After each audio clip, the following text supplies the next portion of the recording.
Ladies and gentlemen, welcome to the webinar. Today's webinar topic is From Soup to Nuts, the private equity sale from the seller's perspective. Today's presenters are attorney Gary Forster and attorney Kathryn Jones. If you'd like a copy of today's presentation, please visit the handout section of the webinar interface and you can download it from there. And now, without further ado, I turn it over to our attorneys, Gary and Kathryn. Take it away, Gary. Well, today's seminar is something that a lot of business owners contemplate, and that's the sale of their company. In recent years, we've seen a huge uptick of what's known as private equity sales, which is not somebody in the industry buying you out, some large player buying you out, but it's basically private funds of cash that are compiled a lot of times in limited partnerships that are available for the purchase of various businesses in a given industry. And that's in light of the popularity of that and somewhat waning popularity of that now, we've had a lot of interest in this topic, so we've decided to put this seminar together. And I'm going to turn it over to Kathryn to work through the topics and what we'll be covering. Gary, we're going to go ahead and focus on the slides for now, so I'm going to turn off the camera. Okay.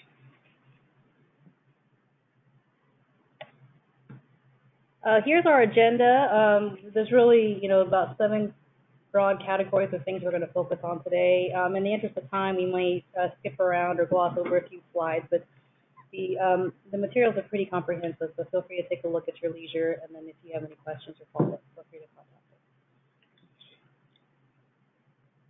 us. Soup to nuts, it's an old phrase. It's beginning to end, and so we're going to walk you through the various stages, beginning with the letter of intent. We'll go through due diligence, the purchase agreement, closing, post-closing, and then we'll have a discussion, open discussion, question-answer session. So here, generally, a sale can take on 2 forms, either an asset or an equity sale. The seminar will focus generally on the equity format as opposed to the asset format, but many of the concepts that we're going to discuss today will apply in the asset sale context. Just a little... Yeah, let's do a little background on the difference. Sure. The difference between the two is that in the asset sale, the buyer is just purchasing the stuff inside the box. If you think of the company as a box, they're buying the stuff inside the box. Or with the stock sale, they're buying the box itself and the contents, including both assets and liabilities. So from the buyer's perspective, it's better from a liability standpoint to structure the deal as an asset sale. However, in certain industries, I've noticed in healthcare and some regulated industries, it's more convenient to purchase the stock due to licensing transfer issues and things that are avoided when you do a stock versus an asset sale. Right. So we are finding with a lot of the private equity deals that although typically the seller's forced to usually do an asset sale, which means basically pulling all of the goods and services out of the box and putting them into a new box owned by the buyer, you can actually just sell the box.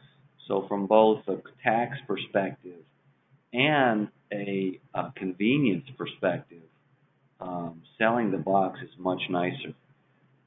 You basically don't find this on smaller sales or private-to-private sales, because what happens is if you buy the box, you actually buy all of the proposed liabilities. So if they had a personal injury claim, or if they had a loan that wasn't recorded, you actually would buy that as part of the box. The larger private equity players aren't as concerned about that. Also, the indemnities are stronger, and a lot of times if there's a problem, there'll be a little side box full of escrow cash that the buyer can apply against your purchase price if something, some kind of liability comes up. And then just one more point is that for tax purposes, the buyer and seller can make an election to treat the stock sale as an asset sale for tax purposes. And we'll get into this a little bit later on, but that gives the buyer some benefits tax-wise to do it that way. The letter of intent is really the first step in documenting the parties' intentions and the business points. Generally, it's non-binding. Certain provisions are binding or should be, and we list those particular areas that the seller will want a binding commitment. Particularly confidentiality, if there's going to be, and there likely will be a lot of exchanges of proprietary and confidential business information in the process, so they will want the buyer to be bound to confidentiality even if they don't move forward with the acquisition. And that exclusivity, just to make sure you catch that, that's not a buyer issue. That's a buyer issue, not a seller issue.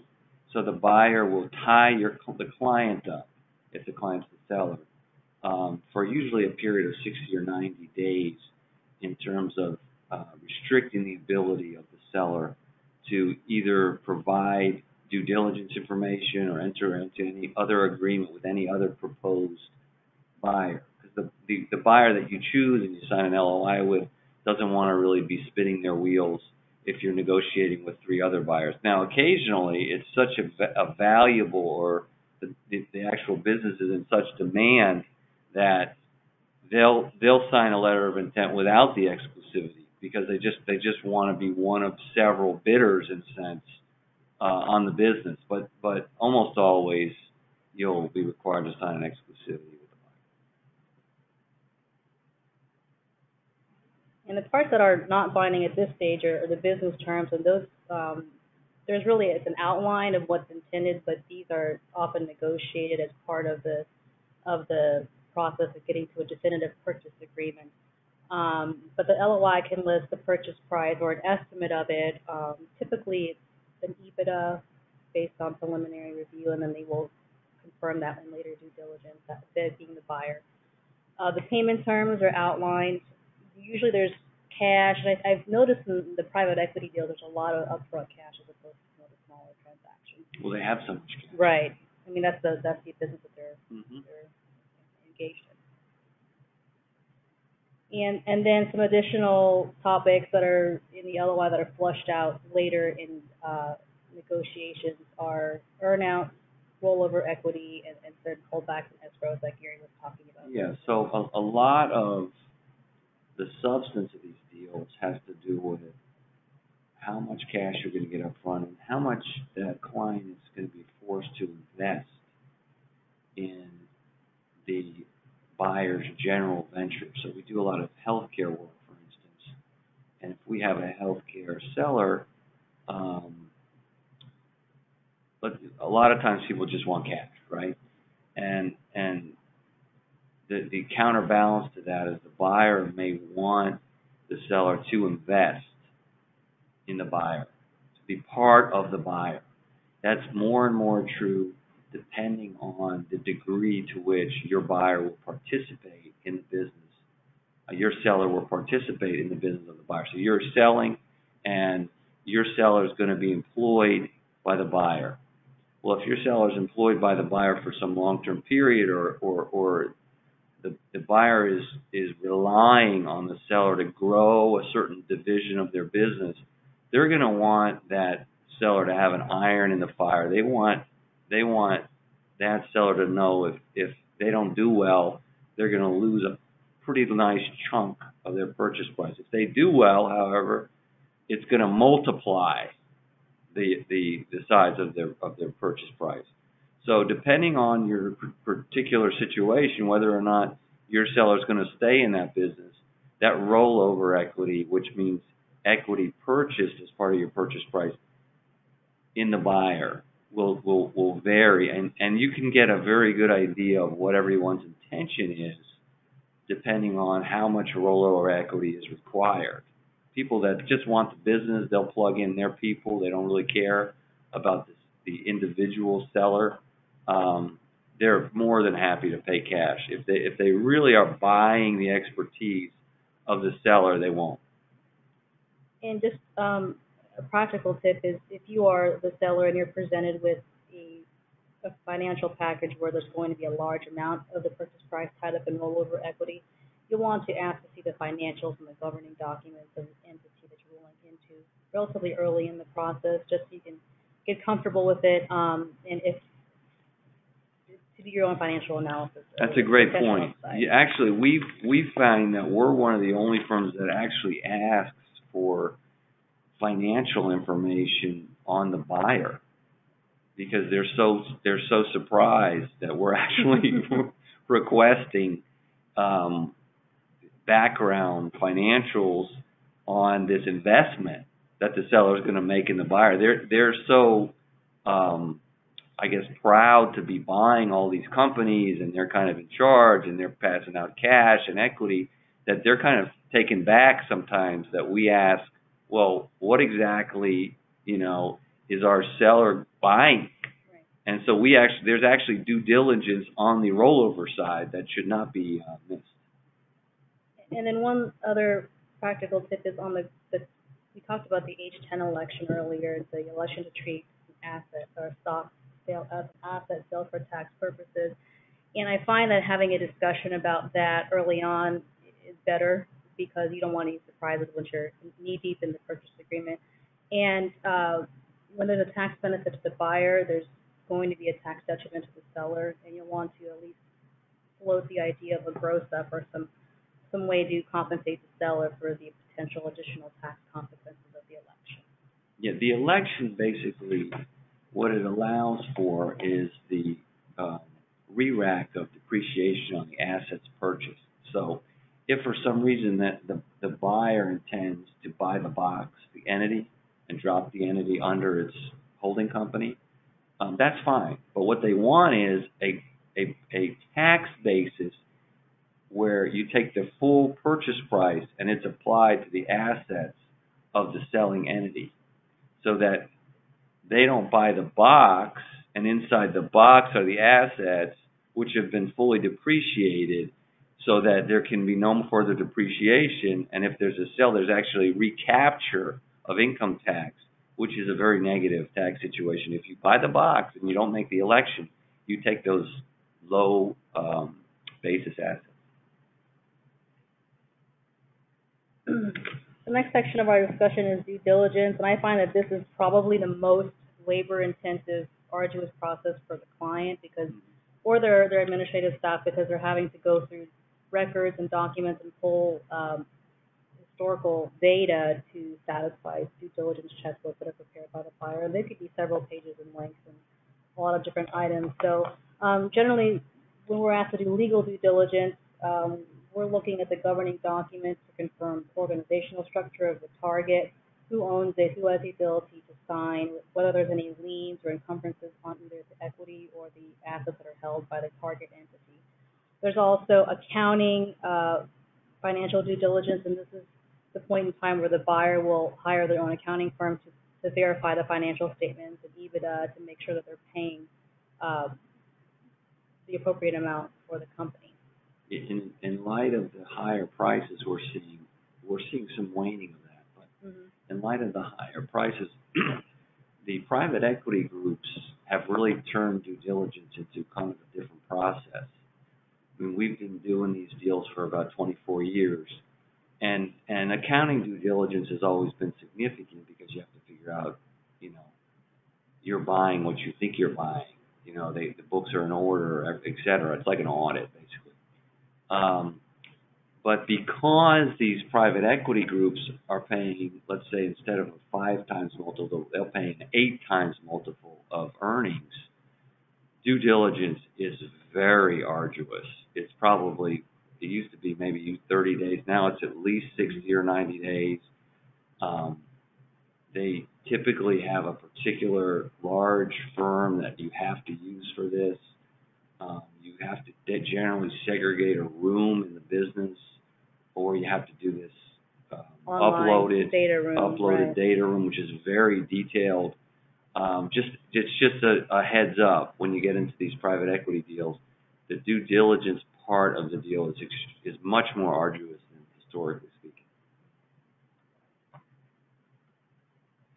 There's also human resources and risk management, and this is typically done by the buyer, and they'll have internal people do background checks and check out insurance loss histories. Just a heads up that if the principals are going to be involved on a going forward basis, they're going to be working for the buyer, this aspect of due diligence could involve really comprehensive background checks. And for those of you who are representing sellers, you may want to give your clients a heads up that it could be a little intrusive depending on how particular the buyer is going to be.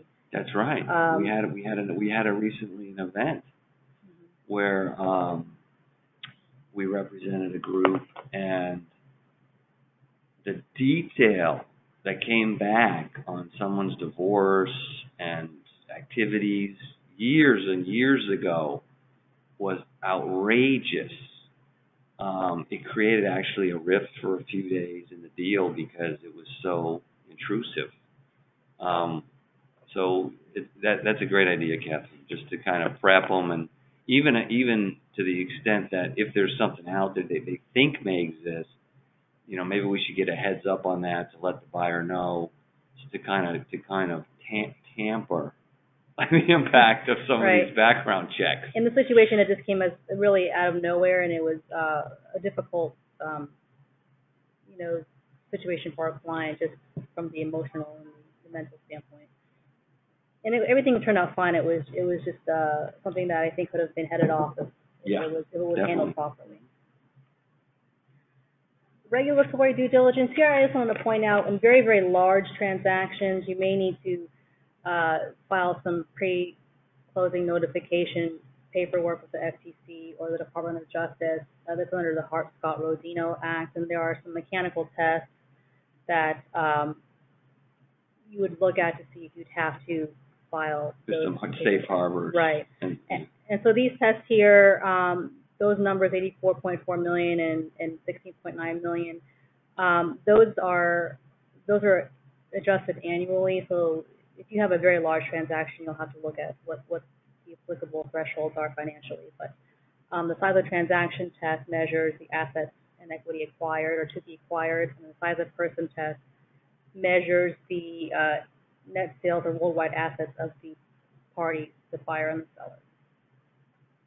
So if you fall under these threshold tests, you don't have to worry about that Hart-Scott.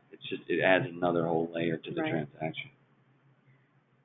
Here in operational due diligence, this is where I think we have a lot of the clients get fatigued in that they're having to pull leases and employee agreements and all these different contracts applicable to their day-to-day operations. And so as a seller's counsel, we typically try to limit the scope of what has to be produced. Often you'll see in a due diligence request, a request for all material contracts pertinent to the business. Well, we'd like to know what exactly is intended, and if it's possible to set a dollar amount or some kind of other materiality threshold to help reduce the buyer's or the seller's disclosure burden, we try to do that. Buyers sometimes are accepting of that, sometimes they're not, but it's at least a good conversation to have. You can't have a deal tied up on a coffee. Right, exactly. Unless we're a coffee company then. Yeah, right. Here is kind of the meat and potatoes, if we're going to go back to our meal analogy here of the transaction, which is a definitive purchase agreement. And you'll see that the bulk of our outline is focused on this area. It is the central document that's going to govern the entire transaction. And later we'll talk about some ancillary documents. But here we're going to go through some of the different categories of topics that are typically addressed in the purchase agreement. First, obviously, and most important to the client is the purchase price and payment terms. Again, you're going to want clarity first in what is paid up front, and then also if there is a contingent earn-out or some kind of consideration based on future performance of the company after it's in the buyer's hands. You want to establish clearly those earn-out targets and milestones, and including the earn-out period, how payments are going to be made, and the mechanics for measuring the target company's performance, and also resolving disputes. And here's a slide on the H10 election if you'd like to take a look at more detail as to the benefits and the detriments to the seller and the buyer.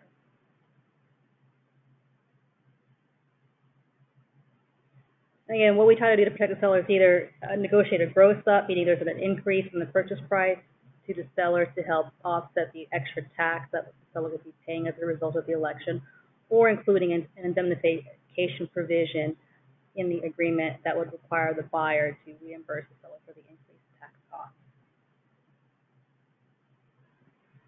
Another aspect that is documented in the purchase agreement is working capitals and true-ups. So during due diligence, the due diligence team will figure out how much working capital is needed to run the business. This is one of our clients for a month. It's the gas in the tank Yes. to food on the plate. Right. To run the company.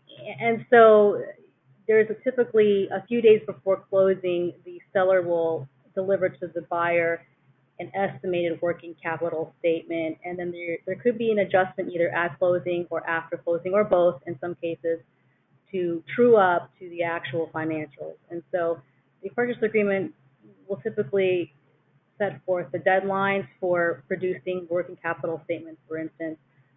It'll set a date after closing to do the true up, and then also you would want to have a dispute resolution process and a review process so the parties can try to amicably, resolve any positions that they're taking different sides on the working capital. We've seen it where if the parties can't resolve it internally, they will hire an independent CPA firm to make a determination, and it's better to have the CPA firm selected in advance, if at all possible. Yeah, if you can map out that whole process in the definitive document, everything's much easier. Right. So what happens is a financial statement is produced a month after closing, and that financial statement says we pegged working capital when we signed the agreement at $100,000, and lucky for you, it came in at $110,000. So now we will pay you back the extra $10,000 of cash, or the opposite. The number came in at $90,000. You owe us $10,000, and we're going to take it off the promissory note, or you've got to pay us back cash, etc. You can imagine, the disputes possible with this, and how it's calculated, and what's working capital, etc. So the idea is to say, okay, we're going to have Cowboy CPA, determine the Cowboy number 35 days after closing, and everyone agrees that this CPA is okay, and whatever he says goes, and that kind of eliminates that whole problem. It's kind of a complicated couple of pages, believe it or not, on this working capital. And if you don't do that, and in a few deals, the other side is kind of shied away from it. We try not to shy away from it. If you don't write it all down like that, it can be a source of litigation. And to take off on that, there's also, within the purchase agreement, you can define, what current assets and current liabilities are for purposes of working capital calculation. So if you have a business that, typically it's cash and then also accounts receivable, where if you have a business with a large AR and a pretty good collection history, you may not need to leave as much cash in there. So there are ways to tailor that within your specific transaction to fit what the client needs. And again, purchase price allocation, this is another thing that we like to agree upon prior to closing if possible. The more you can agree upon up front, the better. We have had a transaction recently closed where the buyer was not in a position to do that, and they had to do it after closing. And if it can't be agreed to in advance, again, you want to build in a review and dispute process to make sure that that's so smooth. Why don't we explain when we would have a purchase price allocation and what the screening would be about? Okay. Well, you'd have it in an asset sale, for instance. There's different categories of assets, or if you'd make it an election, a deemed asset sale. And so the parties can allocate purchase price among several classes of assets, like intangibles, and then you've got depreciable assets. And so really there's a little bit of jockeying as to how to allocate the purchase price, depending on whether you want to benefit the buyer or the seller. So if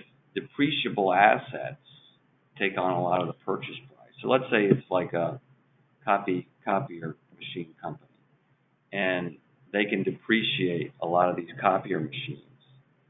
Well, the buyer is going to say, I want to move as much of the purchase price to the copier machines as possible.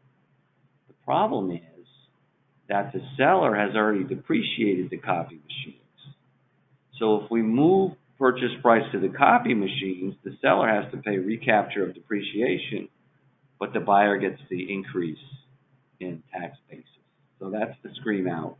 It usually work at a happy medium, but Kathryn's absolutely right. You have to allocate everything up front because they're never going to agree to this after the fact, never cleanly going to agree. There's also a tax form where you file your allocation, and an easy way, because the CPAs love the tax forms, to handle it procedurally is to just attach the agreed tax form to the back of the document as a schedule.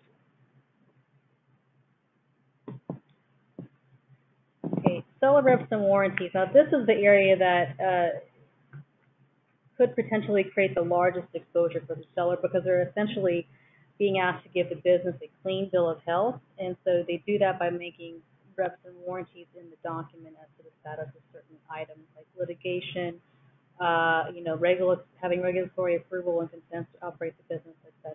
So typically you can categorize these reps and warranties into fundamental and non-fundamental representations and warranties. The fundamental reps we've listed here in the slide are typically things that go to the heart of the deal, like the legal ability of the parties to enter into and consummate the transaction, the legal existence of the target, how the target is capitalized, and also the financial ability of the buyer to consummate the purchase. Also, tax and ERISA compliance are typically asked. The buyer will typically want to include these. As seller's counsel, we want to limit kind of the scope of the fundamental reps as much as we can, but tax and ERISA compliance are typically areas the buyer wants to see. So these just to be basic. If you are not truthful about these fundamental things, you've got to pay the buyer back, right? And the jockeying that goes on is basically the degree of the representation. So it's either a crisp representation, black and white. In other words, I have no tax issues. There is no tax issue associated with the business. If something comes up related to the business as it stands, and it relates to an event that's prior to closing or was caused by something prior to closing, then the seller has to pay the buyer back. But what we want to move toward, for instance, if you're representing the seller, is, well, I'll represent to you that it's true, but only if I knew it was true, for instance. So you've got the negotiation is, well, I don't want to represent the things I don't have any way of knowing about. But what the buyer says is, we don't really care if you know about it or not. We are not taking on that liability. You are. So that's kind of the back and forth that lawyers love to entwine themselves in. And the connection between the reps and warranties and indemnification, which we'll talk about later, is if there's a breach of a rep and warranty, then it could trigger an indemnification obligation. And we'll talk later about how to kind of contain that from the seller's perspective. Disclosure schedules, again, if I had to make a list of top 10 things that irked my seller clients, it would be disclosure schedules, because they're having to go and it's tedious to gather all the information. The reason you have the disclosure schedules is if there is something about the representation that's not true, you're going to have to disclose that. So here in our example, a crisp disclosure, a crisp rep would be no litigation pending or threatened. Right. If there is something out there, you would say, except as set forth in this disclosure schedule, and in the schedule you would describe what the issue is. There is no litigation pending or threatened. So that, again, is a way to document that the seller has, in fact, disclosed the issue. And so, yeah, so you want, if you're the seller, you want to be as broad as you can. I mean, you want to make sure it's fully disclosed so no one can come back and say, you didn't tell us that. And then the other issue, which we've had a lot of discussions on over the years, is, okay, you're buying the business, but I want to sell it as from the seller's perspective, kind of as is. So I know that I have this issue. If I tell you about it, am I still responsible? Because the style now is, it doesn't matter what you tell us, you're responsible. And we'll talk about that later. We'll talk about this concept of sandbagging when we discuss the indemnification provisions, and you'd be surprised. But there's a lot of variation in state law as to what the resolution of that issue is. Yeah, it's interesting. It's, you know, there's arguments on both sides, but from the seller's perspective, you'd want to be able to take the position that I disclosed that you knew about it, you closed anyway, and therefore it's safe. And language is added though by buyers a lot that says the opposite. Right. So materiality and knowledge qualifiers, these are ways to kind of hedge on those reps and warranties. Gary had mentioned knowledge. We don't want to have to represent anything that is not within our knowledge. There's ways to define knowledge. As the seller, you're going to want to define it very narrowly to the actual knowledge of certain people without any requirement to make inquiry at all. The buyer is going to want, obviously, to take the opposite approach. Either it's an unqualified rep, or they will want to expand the definition of seller's knowledge to include constructive knowledge, things that you didn't know but should have known after a reasonable inquiry. And also, instead of listing specific individuals, to list classes of people like directors, officers, management personnel. So again, that's part of the negotiation, is how to define knowledge. Another qualifier is materiality. Rather than saying I'm in complete compliance, it's material compliance or compliance in all material respects. That again gives a little bit of wiggle room in case there's some kind of small issue that is not material to the business or the deal. Oftentimes we'll see buyers counsel wants to do this thing called a materiality scrape, and there's some sample language there for you, but it essentially allows when looking at indemnification to read out materiality as if it wasn't even there. So we have a lot of discussions about this with opposing counsel. Again, there's two sides to an argument. We obviously want to exclude the scrape, if at all possible, for our clients or for sellers. It's kind of hard to follow, too. It is hard to follow. I find it hard to follow. Yeah. Between the words scrape and read out, it gets a little conceptual. Right. Why is it there if we're scraping? Exactly. It's kind of odd. The buyer also makes reps and warranties, although they're less, onerous than the seller in this type of deal. What we'd like to see as sellers counsel is a buyer rep that they have made their own independent investigation, and they're, we're trying to limit reliance really on the seller's reps. So we want to see something in there that says the buyer is a sophisticated buyer, they have the capability of evaluating the risks and the merits of the investment. And also we want to see securities representation, in the buyer rep section. Again, you've got a fundamental representation of the legal existence and authority. And also what's important is to confirm or to document whether or not a broker or an investment banker has been involved in the deal. Because you don't want a situation where there's an undisclosed broker and then the sellers, and the person have to pay. Definitely on the rep that they're aware of the purchase and how the business works, and that there's no expectation. We have given them no promise of profits or success in the business. That becomes very significant, because oftentimes when a business starts to lose money after the fact, it's from mismanagement and a new buyer, where they don't understand the business. It's particularly true with some of these hedge funds, these private equity hedge funds.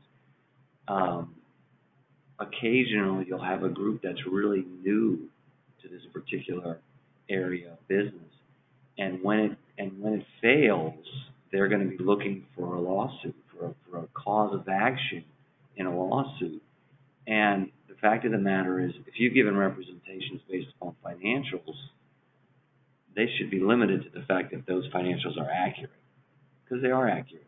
They're what their accountants, the seller's accountants, has prepared over the last 3 or 4 years. But that they can't be relied on to be reproduced in the next 4 or 5 years if you don't manage the business well. So the fact that the buyer represents no assurances as to profitability can be very significant.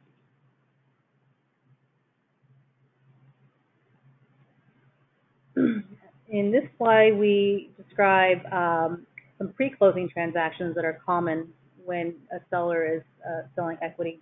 And for instance, if there's accounts receivable or cash in excess of the working capital target, typically those would be distributed out, simply because those receivables and cash were earned under the seller's watch and at the seller's expense, so those should come out prior to close.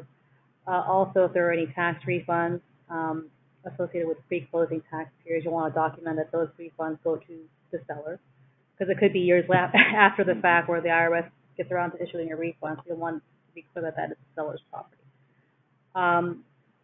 Pre-closing covenants are another important part of the purchase agreement, and these are needed if there's going to be a lag between signing the purchase agreement and the actual closing. And we'll get into reasons why there could be a lag later, but typically the purpose of the pre-closing covenants is to ensure that the business will continue to be run in the ordinary course and to maintain the status quo. So for example, the buyer is going to want a restriction on being able to, seller being able to hire and fire key personnel or make distributions and dividends. So as a seller's counsel, you're going to want to make sure that the covenants are not so onerous that it would inhibit the seller from running his or her business, because there's always a possibility that the deal can't close or won't close, and you don't want the seller to be in a position where they've been boxed in and operating the business where it'd be hard for them to recover after a transaction falls through. And again, here's some of the conditions for closing. You got the covenants, or the things that the seller will or won't do, or the buyer will or won't do in advance of closing. And the conditions are the things that have to happen to obligate the parties to close. Sometimes if the buyer is seeking outside financing, which isn't really common in the private equity situation, but we've seen it in other scenarios, the buyer will want the right to walk away if their financing falls through. Typically, you'll see the attainment of third-party consent, either regulatory or lender or landlord consent to the deal if they're required under the transaction documents governing the loan release, for example. That'll be a condition of closing. And also, of course, that the assets are free and clear. The assets owned by the entity are free and clear, or can be cleared up. The consent has become a pretty big issue, especially with the healthcare transactions, because there's been so much activity. The regulatory agencies that consent to transfers of ownership, either assets or stock, are pretty backed up.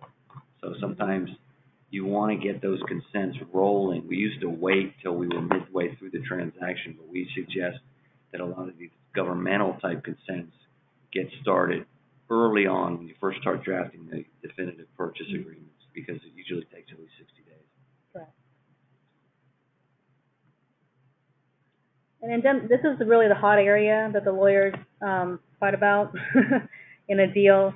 And really, if you kind of look at it from the big picture, in terms of the asset versus stock form of sale dichotomy, through the indemnity provisions, the buyer is going to want to shift liability back to the seller to make a stock deal functionally equivalent from a liability perspective to an asset deal. So the indemnification provisions in hand with the reps and warranties are really intended to do that. If you're the buyer, you want, even though you're taking on the box, you want to shift as much of the liability back to the seller as you can under the contract.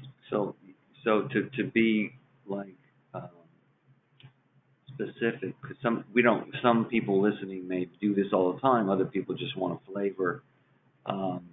What Kathryn's saying is, if you buy the box, right, the box is an active LLC or an active corporation that's owned by the individual owner, and the individual owner has the right to sell the box. But the reality is, in these agreements, the buyer is going to also want representations with respect to what's inside the box. So if you had an asset purchase, you'd be selling what's inside the box directly, and you'd have all these representations, and the indemnity would cover all of the status of every single asset. But even though you're buying the box, all those representations will come into play, and if they're breached, will trigger the indemnity.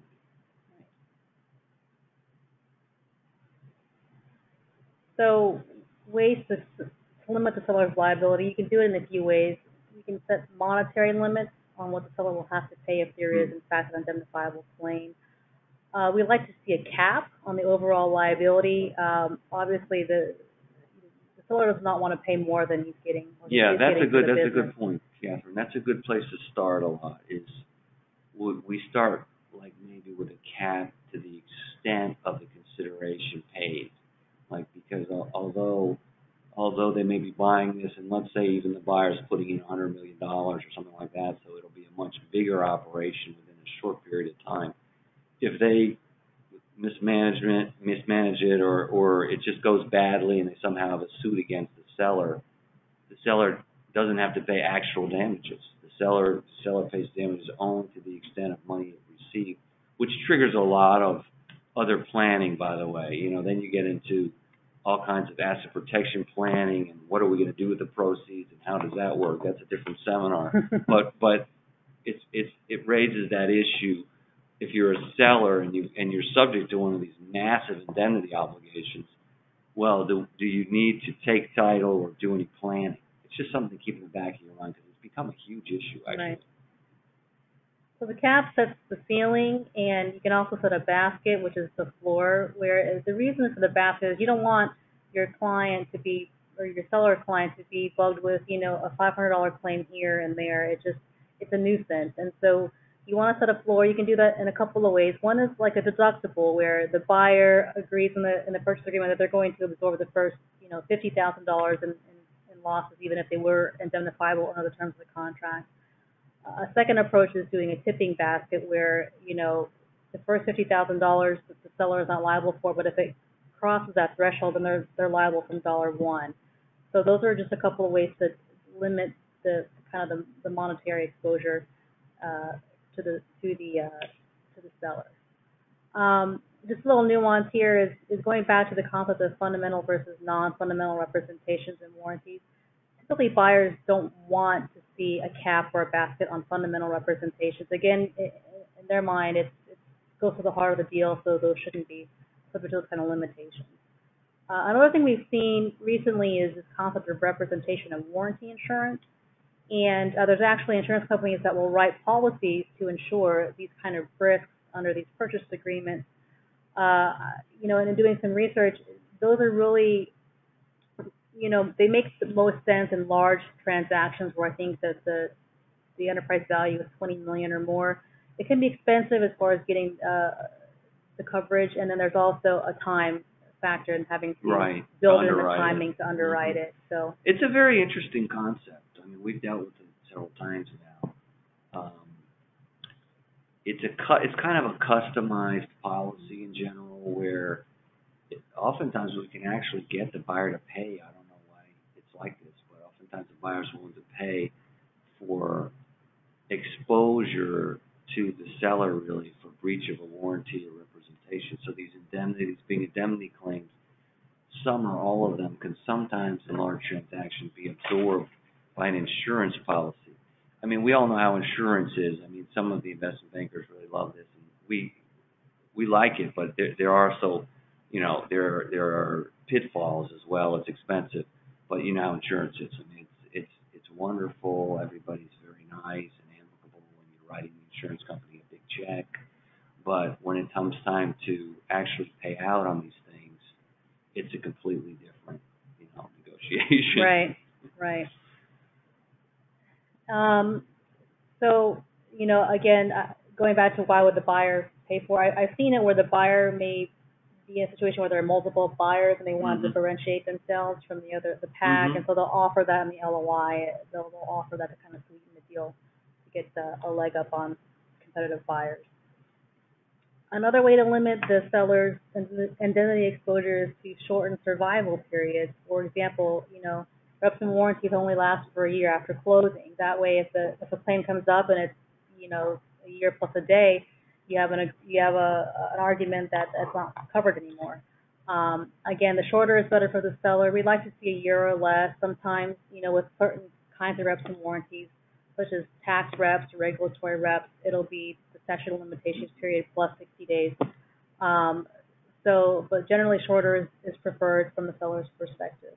On fundamental representations, the buyer often will want to see an indefinite survival period, which practically it survives until the underlying statute of limitations expires. Yeah, what Kathryn means by the statute of limitations is that if in fact seller incurred a liability, there's a time period, a limited amount of time during which the claimant, who would have a claim on the business that's being purchased, has to file suit. So if basically what the buyer wants is to buy the business and that the seller owes a indemnity back to the buyer if there's any exposures to lawsuits, and they don't want this indemnity to go away or these representations to go away until that underlying claimant no longer may file suit. And then down at the bottom of the slide, we've got a couple other ways. Indemnity is your exclusive remedy, meaning, you know, if the seller is agreeing to be exposed to an indemnification claim, that's it. They can't really, the buyer then can't, you know, resort to other remedies that may be otherwise applicable under general contract law or state law to be made whole. The double recovery means if there's insurance or something out there, a third-party payor that would cover the claim, so they said that they're receiving recovery from another source, the seller should not be held liable. And of course, fraud, you know, all bets are off typically if there's fraud involved. The caps don't apply, the baskets don't apply, all that stuff doesn't apply. Okay, here's the sandbagging thing we talked about earlier, and we've included some sample language. This language here is pro-seller, meaning the seller is not liable for any losses if the issue, you know, the inaccuracy or the breach was disclosed prior to closing. And here the purpose is just really to provide the seller an affirmative defense against an indemnification or breach of warranty claim. Buyers will typically want the opposite, where their language will say, notwithstanding any investigation or due diligence review, if we close, we can still, you know, hold you to the reps and warranties. And so there's a lot of tension, or there has been in some recent deals that I've done, where we're going to have opposite perspectives. And so a compromise could be just to leave it out completely. Don't mention it all in the document. If that's the case, then you're going to want to make sure that you check under the governing law that's agreed upon on the agreement is to govern the transaction, what that state's law is going to, how it's going to resolve if there's no express provision in the contract. In Delaware, for example, which is kind of the leader, I guess, of corporate and M&A law, absent an express anti-sandbagging provision, the trend in Delaware courts is to permit the buyers to prevail on a claim for a breach despite having pre-closing knowledge of the inaccuracy or the misrepresentation. So Delaware is, you know, pro-business, and that it makes sense given kind of their postures in corporate law. California has a different perspective, and they're a little bit more liberal in that they tend to take the opposite position. For Florida, I did some research this morning, and we haven't found a Florida state law case that addresses the issue, but there is a federal case out of the Middle District of Florida, I think it was in 2004, where that court predicted that if this was presented to a Florida court, it actually kind of aligned more with Delaware, and that a disclosure prior to closing wouldn't have the effect of waiving the buyer's claim for a breach. So that case is Southern Broadcasting versus Gem Broad. If anyone is interested, and is the site is 1451 Federal Supplement 2nd 1316. And that case, it gives you a good background of kind of the split of authority on the issue, and also a good articulation of what a Florida court would likely do presented with the issue. Yeah, and we don't recommend leaving it blank. It's just a negotiation issue. You know, a related issue that is often missed on the M&A side is when you do the indemnity, you have to write in, especially if you're representing the seller, that the indemnity is the extent of the claim. There's no more claims, because if you don't write in that this indemnity is the only thing that the buyer can claim damages on, it's kind of unlimited. They can make any other claim up that's not in the document. It's happened a few times, so you have to be careful with that. we're working on 12:50 now, Yeah, so I didn't know it's usually glossed. a 50-minute seminar, and we have an ability for you to type in questions Right. on the go to meeting what is it called, go to meeting. Mm-hmm. We don't have any questions. If you have questions, feel free to type them in. Of course, after the seminar, at the end here, we'll give our email addresses, and we can send anyone a copy of the whole Mm-hmm. slideshow, at your convenience. I guess we'll go another 5 minutes and wait for some questions, and then our narrator will come up. Okay. So here we talked a little bit about earlier about escrows and holdbacks, and a common reason to have an escrow is to fund indemnity claims if there's one down the road. So you're going to want to negotiate out the term. Shorter is better after closing. You don't want the buyer to be able to hold on to it for a ridiculous amount of time. And if a third-party escrow agent is used, they're going to typically they'll have an escrow agreement that you're going to have to review and negotiate as part of the closing. The pre-closing documentation. It's also going to create a lot of expense. Right. And if that escrow is actually called upon to cover an indemnity, you thought that the expense was high just to use the agent. I mean, the agent and lawyers up has to deal with any litigation, and you end up having to pay out of escrow proceeds directly all this costs associated with that involvement of the escrow agent. You have to keep that in mind because it can be very substantial. One other aspect of this, typically addressed in the purchase agreement, is how to terminate. And this isn't needed if you sign and close simultaneously, but if there's going to be a lag, there should be termination language in there that would allow either party to terminate, assuming that the conditions of termination are met. So we just kind of outline here what's typically seen in termination provisions. Timing, again, the closing could occur simultaneously with the signing of the purchase agreement, or there could be a lag. If there is a simultaneous sign and close, you don't need certain things like the pre-closing covenants, the conditions, and termination rights. The reason for the need for a delay could be getting regulatory approval or some other contingency that has to be met before closing. And here we list out some of the closing documents. We've got LLC consent. One employment aspect is the important aspect is the employment agreement or the consulting agreement that's going to bind the principal after closing. You're going to want to make sure that the comp is what the principal wants, and also any restrictions on competition or reasonable. Yeah, exactly. When can this seller go back into this industry, if ever? Right. And here's a list of transfer documents, and again, we talk about the escrow agreement. One thing that I didn't mention in the outline, but I want to mention in the discussion is if your client is a seller and they're selling a partial interest in their business, the buyer is going to want to likely substantially overhaul the operating agreement to protect the investment. So you'll be negotiating the operating agreement for the target, likely as part of the negotiation of the deal. You got the question and answer section? Yeah. Okay. So we'll skip ahead